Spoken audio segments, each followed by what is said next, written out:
राष्ट्रीय बाल अधिकार संरक्षण आयोग यानी कि एनसीपीसीआर ने मदरसों की पढ़ाई को लेकर मदरसों को लेकर एक लिखित जवाब दिया है सुप्रीम कोर्ट के अंदर, जिसमें कि तमाम बातें कही गई हैं, खासतौर पर मदरसों को लेकर कि मदरसों में ठीक से क्वालिटी एजुकेशन नहीं दी जाती है, मदरसों में जो पढ़ाई होती है वो वहाँ पढ़ने वाले छात्रों के लिए पर्याप्त नहीं है। कल के कंपटीशन के लिहाज से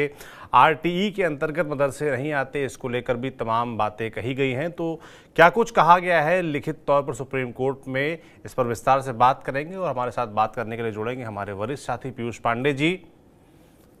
पीयूष जी, बहुत स्वागत है आपका। जैसे हमने देखा कि भाई लिखित जवाब दिया गया है जो एनसीपीसीआर की तरफ से सुप्रीम कोर्ट में, और ये आया क्यों है क्योंकि इलाहाबाद हाई कोर्ट ने जो यूपी के मदरसा एक्ट को असंवैधानिक घोषित किया था, इसके बाद ये मसला सुप्रीम कोर्ट पहुंचा था और इसी की सुनवाई में लिखित जवाब दिया गया है। तो क्या कुछ है मदरसों को लेकर, क्या कुछ बातें कही गई हैं?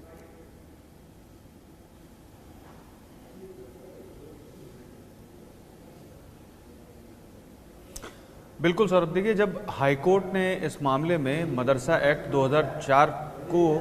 रद्द कर दिया था, तब ये मामला सुप्रीम कोर्ट पहुंचा था और सुप्रीम कोर्ट में इस मामले के खिलाफ जो मुस्लिम पक्ष के कुछ पिटिशनर थे, उन्होंने सुप्रीम कोर्ट का दरवाज़ा खटखटाया था। दरअसल मसला ये था कि हाईकोर्ट ने इस मामले को इसलिए रद्द किया था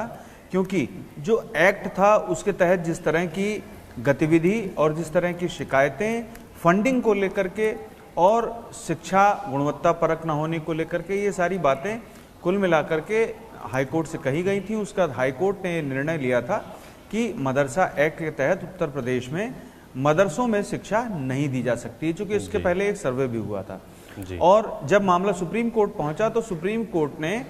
मार्च में जारी किए गए हाईकोर्ट के आदेश पर रोक लगा दी और वो रोक अभी जारी है। इस मामले में जो एनसीपीसीआर है यानी कि बाल संरक्षण आयोग है,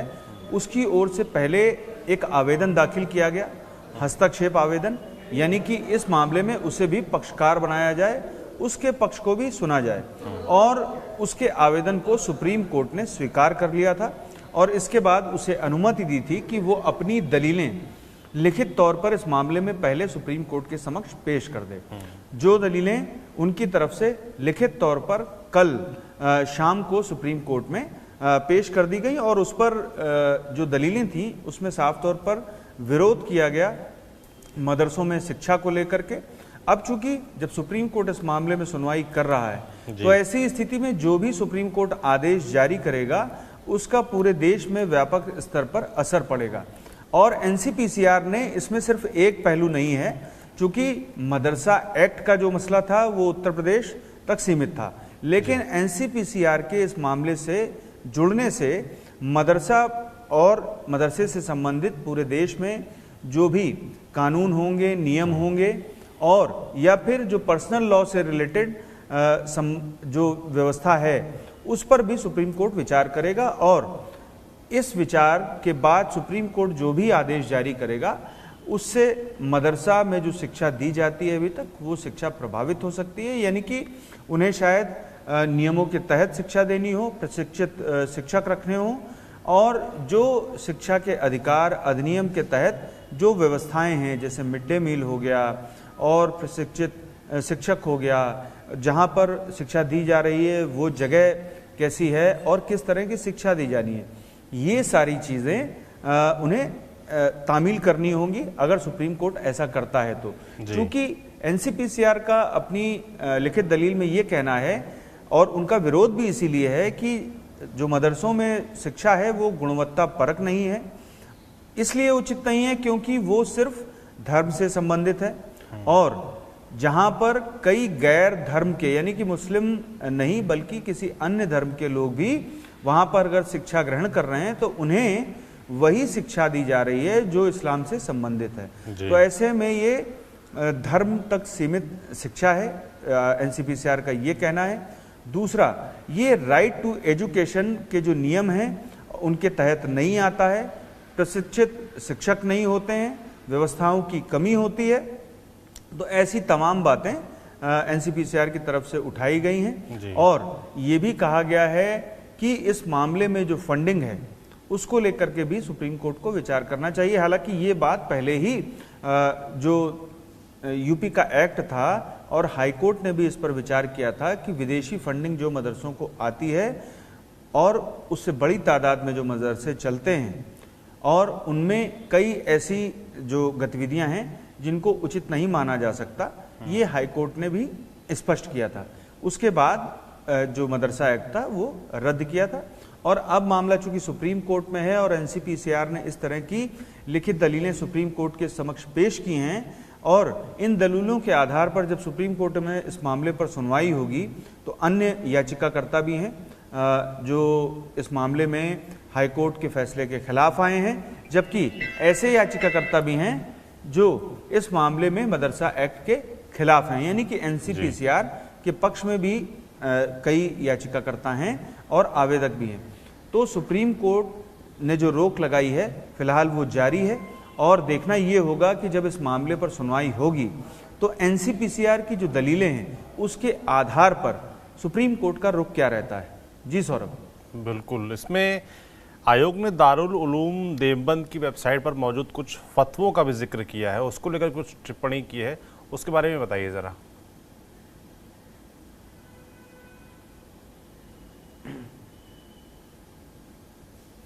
बिल्कुल सौरभ, देखिए जो वेबसाइट्स हैं देवबंद की, दारुल उलूम की, इनकी वेबसाइट्स में जो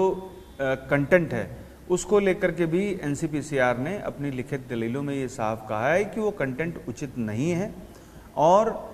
उसको मदरसों में दी जा रही शिक्षा से भी कहीं ना कहीं जोड़ने का प्रयास किया गया है। क्योंकि अगर आप कस्टोडियन देखें तो कस्टोडियन के तौर पर देवबंद, दारुल उलूम, ये सारी जो संस्थाएं हैं वो कहीं ना कहीं मदरसों में जो शिक्षा दी जा रही है उसके पीछे, उसकी फंडिंग के पीछे और बाकी व्यवस्थाओं के पीछे होती हैं। तो ऐसी स्थिति में जबकि उनका कंटेंट इस तरह का है और उस कंटेंट को सही नहीं माना जा सकता, ये कहा गया है एनसीपीसीआर की तरफ से, तो ऐसी स्थिति में अब सुप्रीम कोर्ट उन सभी व्यापक दलीलों पर विचार करेगा जो बेसिकली दी गई हैं एनसीपीसीआर की तरफ से। और एक बात मैं आपको बता दूं कि जो दारुल उलूम की तरफ से या फिर देवबंद की तरफ से जो फतवे जारी किए जाते हैं उनको लेकर के भी एनसीपीसीआर ने सवाल खड़ा किया है और ये फतवे बेसिकली उनकी वेबसाइट पे लगाए जाते हैं। तो ऐसी स्थिति में उन फतवों को वो बच्चे भी जाहिर सी बात है पढ़ते होंगे जो मदरसा में पढ़ते हैं, क्योंकि वो कहीं ना कहीं जुड़े हुए हैं इस्लामी शिक्षा से। तो ऐसी स्थिति में उनके मन में नफरत के बीज पनपते हैं और ऐसी स्थिति में ये सूचना सीधे तौर पर एनसीपीसीआर की ओर से सुप्रीम कोर्ट को दी गई है कि इस पर भी उसे गौर करना चाहिए। यानी कि जो शिक्षा व्यवस्था है, उसके जो कस्टोडियन है, उसकी जो फंडिंग है, हर एक पहलू पर एनसीपीसीआर